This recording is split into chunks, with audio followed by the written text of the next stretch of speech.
$1 trillion. It's a number that sounds like science fiction for most emerging markets, but for the Philippines, it's a deadline. Many experts, and even many of you in our comments, believe that by 2033, the Philippines will officially join the world's elite trillion-dollar club. But let's be real, we are currently sitting at about 450 billion. To more than double in less than 10 years, that is a massive mountain to climb. Is this a realistic dream, or are we headed for a reality check? Let's look at the math. First, let's talk about the secret weapon, the people. While neighbors like China, Japan, and even Vietnam are starting to worry about an aging population, the Philippines is hitting a demographic sweet spot. The average age here is just 25. That is a massive, young, English-speaking workforce that the rest of the world is desperate for. This isn't just about having people, it's about having the right people at the right time. But wait, there's a catch that could ruin everything. Here's the first 30-second reality check. You guys have mentioned this constantly in the comments. AI. The Philippines economy currently leans heavily on the BPO sector. If AI starts taking those jobs, that trillion-dollar dream could evaporate overnight. To survive, the Philippines has to move from basic call centers to high-end tech. It's a race against the machine, and the clock is ticking. Now, you can't have a trillion-dollar economy if you can't move goods from point A to point B. For decades, infrastructure was the Philippines' Achilles heel. But right now, the Build Better More program is pouring billions into railways and airports. If, and it's a big if, these projects finish on time, it changes the game for foreign investors who used to be scared of the Manila traffic nightmare. But here is a truth that most hype videos won't tell you. The Philippines has some of the most expensive electricity in Asia. It's hard to build a manufacturing empire like Vietnam when your power bill is double theirs. This is why everyone is watching the TerraSolar project and the talks about bringing back nuclear power. Without cheaper energy, the trillion-dollar dream stays stuck in the dark. What makes the Philippines truly unique, though, is its invisible engine, the OFWs. Every single year, over $30 billion flows back into the country.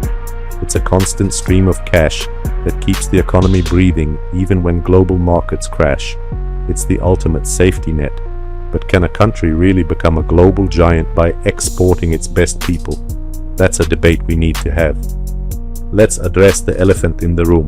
Most trillion-dollar economies are built on factories. Vietnam is winning there right now. The Philippines is trying to catch up by positioning itself as a green metal hub, using its massive nickel reserves for EV batteries. This is the pivot. If they can stop just exporting raw ore and start building batteries, that's where the real wealth is hidden. We need to talk about food.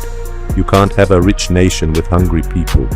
As many of you pointed out in our last video, agriculture is the bottleneck.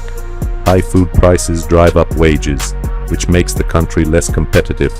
If the Philippines can't modernize its farms, it'll be forced to spend its trillions on imports rather than building its own future. We're halfway through, and the path looks possible, but narrow. If you're enjoying this deep dive, hit that subscribe button. We're tracking the rise of the next global powers every week. Now, let's get into the two biggest boss levels the Philippines has to beat to hit that 2033 goal. Boss level 1, the corruption tax. It's the topic that fills our comment section every single time. Red tape and bureaucracy are like friction on an engine. It slows everything down. To reach $1 trillion, the Philippines doesn't just need new buildings, it needs new systems. Digitalizing the government isn't just a nice to have, it's a requirement for growth. Boss level 2, the skills gap. Having a young population is only an advantage if they are trained for the jobs of 2030, not 1990.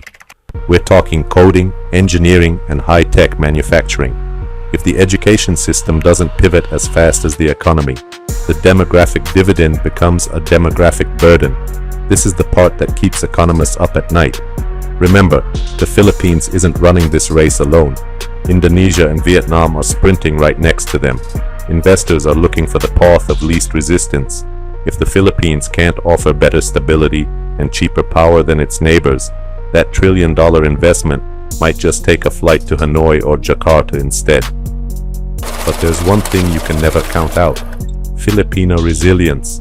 This is an economy that has survived global pandemics, financial crises, and natural disasters, and it keeps bouncing back faster than expected. That never say die attitude is reflected in the consumer market. People are spending, businesses are growing, and the mall culture is booming. So, let's look at the scoreboard.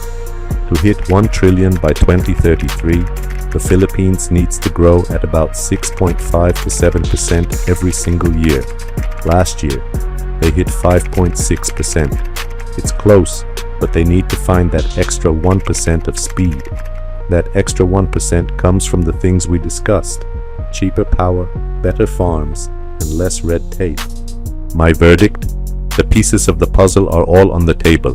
The youth is there, the infrastructure is finally moving, and the world is looking for an alternative to China. If the Philippines can solve its energy crisis and protect its service sector from AI, 2033 isn't just a dream, it's an inevitability. But if they stay stuck in the old way of doing things, they might miss the window. Now I want to hear from you. We see the numbers, but you live the reality. What do you think is the one thing that will either make or break this trillion-dollar goal? Is it corruption, or is it the cost of electricity? Drop your thoughts below. I read as many as I can. Don't forget to check out our video on why Vietnam is currently leading the manufacturing race here. I'm Economy Land, and I'll see you in the next one.